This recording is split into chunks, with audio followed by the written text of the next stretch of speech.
Oi pessoal, tudo bem? Vamos agora para a nossa última aula, que a gente vai falar sobre outros comandos úteis, tá?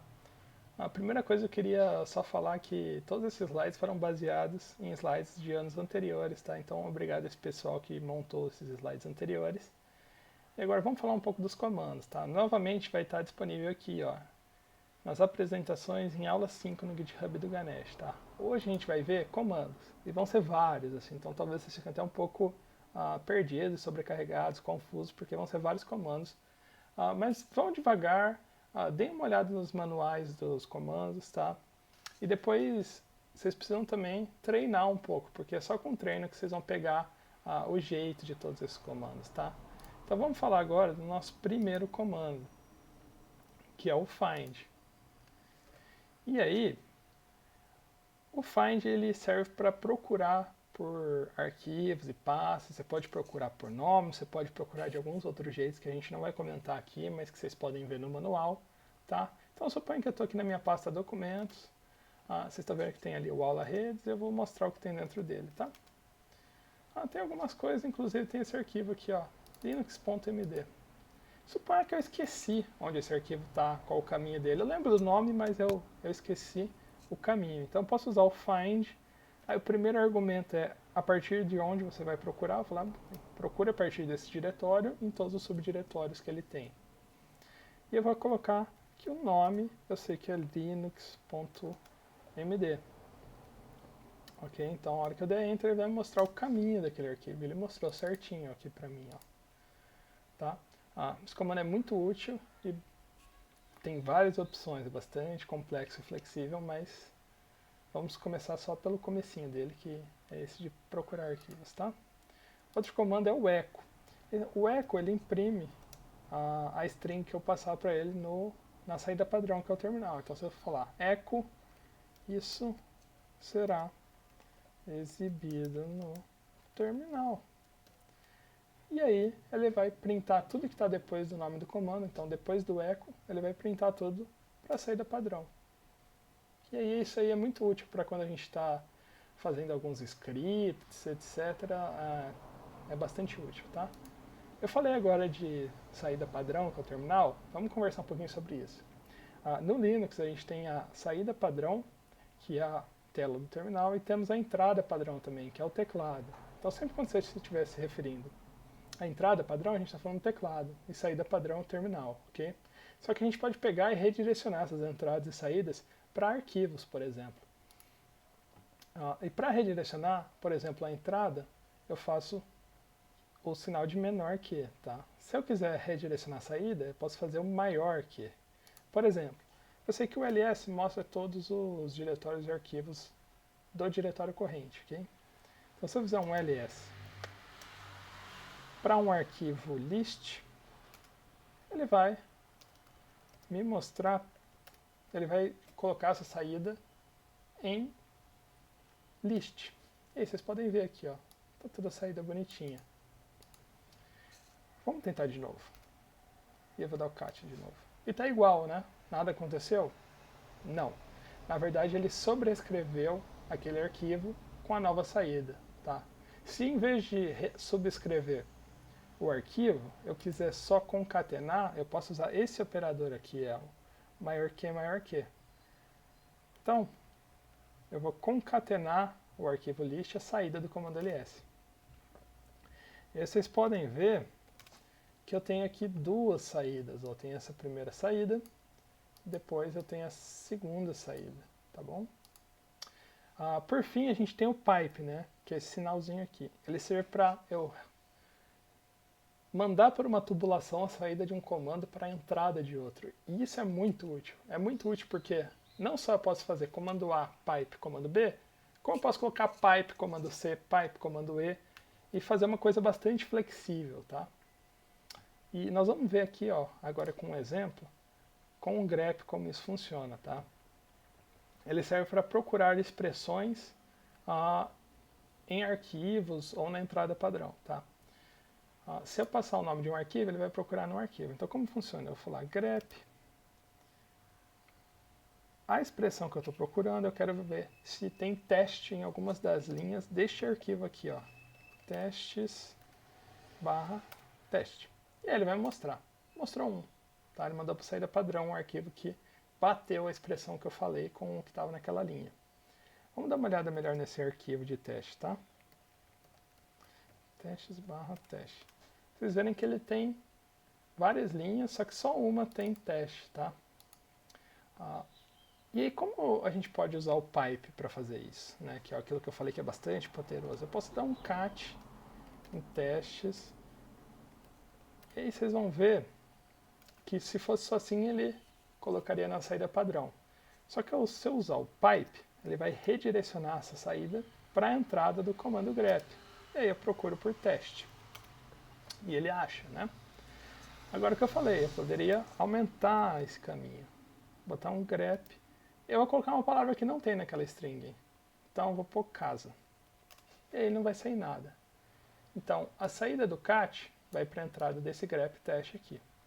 A saída desse grep teste, que é só essa string, vai para a entrada do próximo grep casa. E como não tem casa nessa string, ele não printa nada na saída, tá? Bem, agora vamos falar de uma outra coisinha rápida. Vocês estão vendo aqui que eu tenho um arquivo que chama teste novo, tá? E vocês vão ver que ele tem um espaço. Normalmente, no terminal, a gente usa o espaço para separar argumentos dos comandos. Por exemplo, ls, aula redes. Não, vamos dar um ls, hello world e hello world.c. Então ele vai mostrar esses dois arquivos.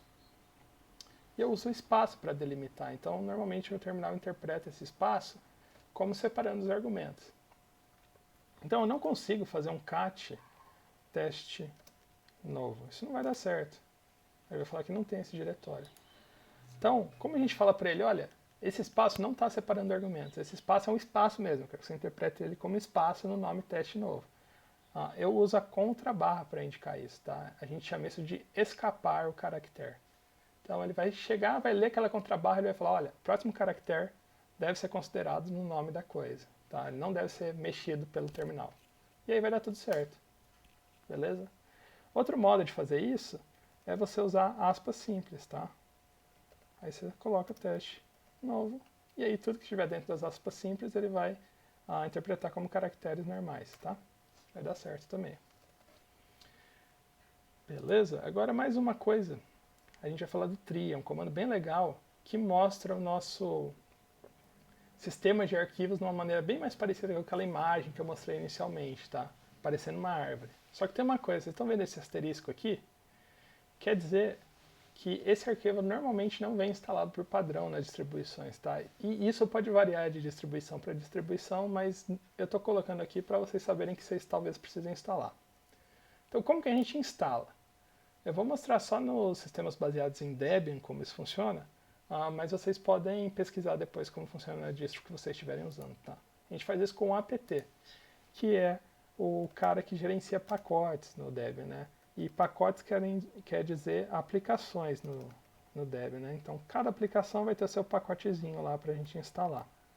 Então, para instalar pacotes, eu preciso ser o administrador do sistema, tá? Então, normalmente a gente dá um apt, e aí eu posso passar várias opções aqui para ele, vários argumentos. Ele está me mostrando aqui que eu posso usar o clean, eu posso instalar, eu posso listar pacotes, ou eu posso remover. No caso, a gente normalmente sempre dá um apt update como primeira coisa, né, para ele sincronizar os pacotes com o que tem no repositório do Debian. E que ele vai me falar que eu preciso fazer o upgrade de alguns, tem pacotes novos, mas eu não quero. Eu quero instalar o tree. Eu já tenho instalado, então ele vai falar para mim, ó, já está instalado, tá? Mas para vocês ele vai instalar e aí vocês colocam, selecionam que sim na instalação e ele vai instalar normalmente, tá? Então voltando, como esse tree funciona? Eu tenho aula redes aqui, eu vou dar um tree em aula redes. E aí ele mostra toda a estrutura, né? De subdiretórios, cada arquivo, quem pertence a qual diretório. É bem legal e bem útil esse comando, tá? Vamos seguir aqui para o ping.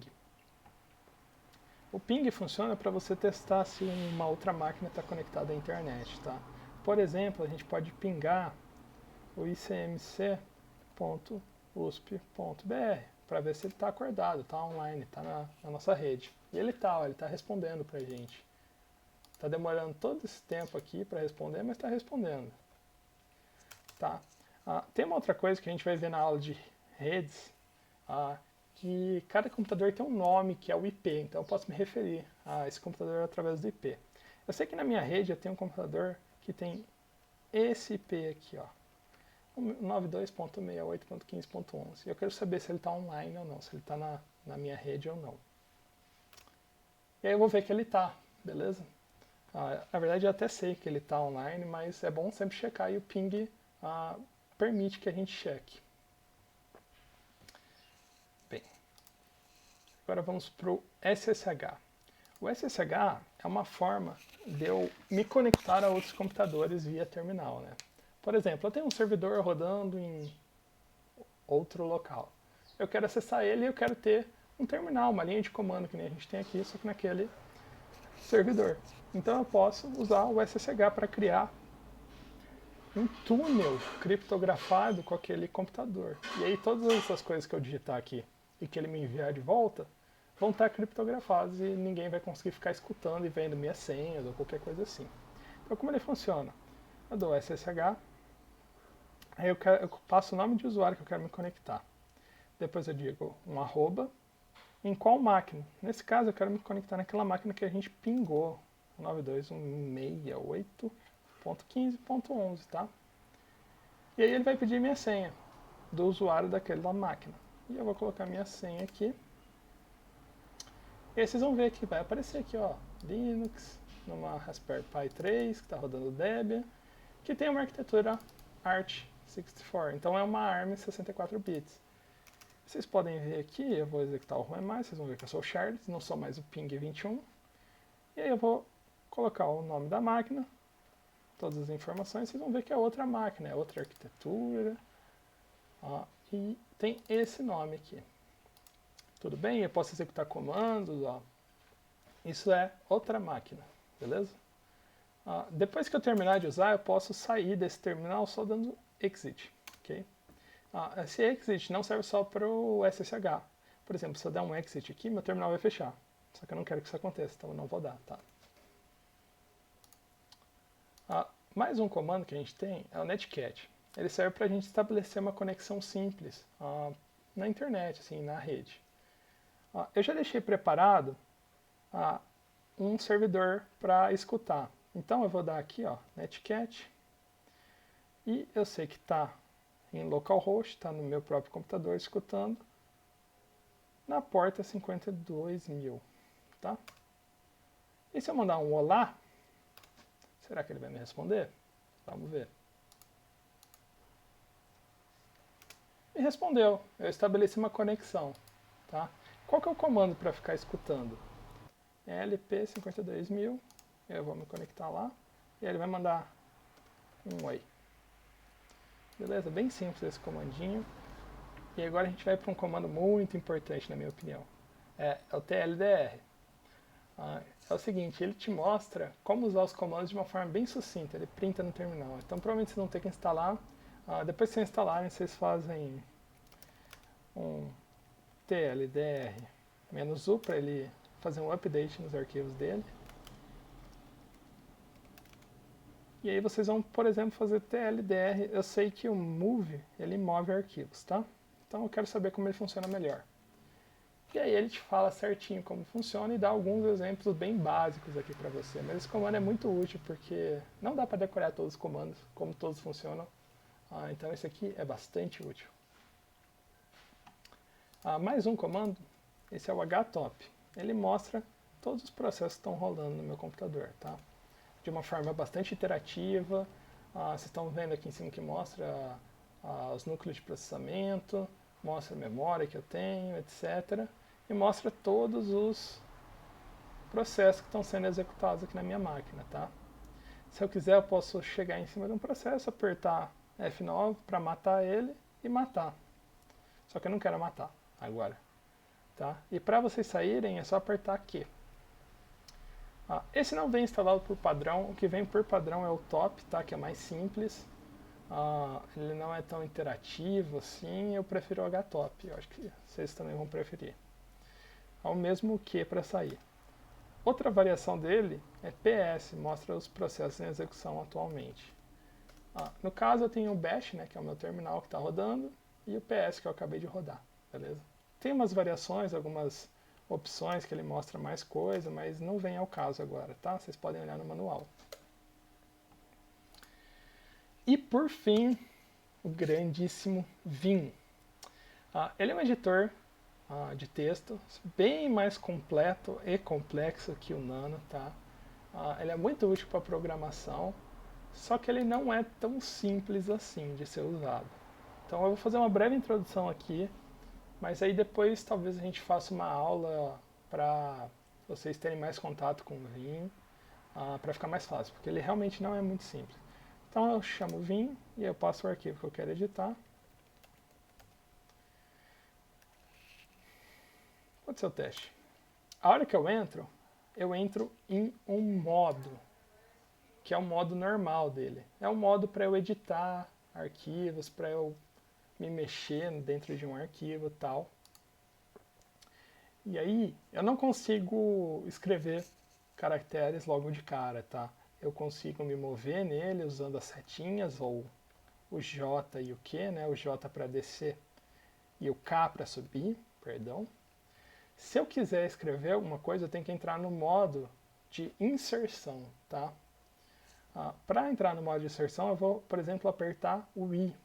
E eu vou para o modo de inserção, vocês verem que ali embaixo aparece Insert. E eu coloco o que eu quiser. E para sair do modo de inserção, eu aperto o ESC. Tá? Sempre que eu apertar ESC, eu volto para o modo normal, né? Independente do modo que eu tiver. Tem alguns outros modos, que é o modo de comando e o modo visual. Mas que eu acho que eu não vou comentar aqui, porque vai acabar ficando muita coisa, tá? A única coisa é que para sair do Vim, você sempre tem que estar no modo normal. Vocês apertam 2 pontos, vai entrar no modo de comando, tá? E aí vocês colocam WQ. O W é para salvar as modificações que eu fiz e o Q é para sair, tá bom? Se vocês quiserem sair sem salvar o que foi editado, por exemplo, se vocês editarem e vocês não queriam fazer, vocês apertam ESC, né, volta para o modo normal, 2 pontos, Q, só que ele não vai te deixar, tá? Porque você fez uma modificação. Só que você não quer que essa modificação fique salva. Você aperta 2 pontos de novo, Q e ponto de exclamação, beleza? E aí vocês conseguem sair sem salvar as alterações que vocês fizeram. Bem, gente, eu acho que é isso. Eu acho que agora a gente terminou essas aulas de Linux. Acho que vocês já vão ter uma boa ideia de como se virar. Mas, novamente, colhem no nosso encontro para a gente bater um papo, tirar umas dúvidas. Mandem dúvidas no grupo, tá?